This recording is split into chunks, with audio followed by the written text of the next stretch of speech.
మిత్రులారా, అసలు గరుత్మంతుడి యొక్క జననం ఏ యుగంలో జరిగింది? గరుత్మంతుడు తన జన్మానికి ముందు అండంలో ఎన్ని సంవత్సరాల పాటు ఉన్నాడు? గరుత్మంతుడి తండ్రి పుత్రకామేశ యాగం చేశాడా? అప్పుడు ఆయన ఏం సంకల్పించాడు? ఆదిశేషుడికి గరుత్మంతుడికి చుట్టరికం ఏమిటి? గరుత్మంతుని యొక్క సోదరుడి పేరేంటి?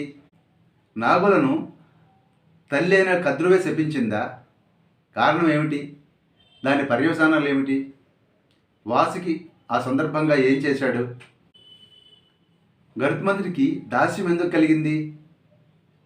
నాగులను గరుడుడికి ఆహారంగా వరంగా ఎవరు అనుగ్రహించారు?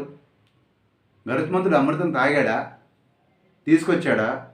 తీసుకొచ్చి నాగులకి ఇచ్చాడా?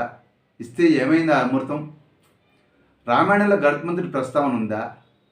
రాముడికి గరుత్మంతుడికి స్నేహం ఉందా? తెలుసుకోవాలనుకుంటున్నారా?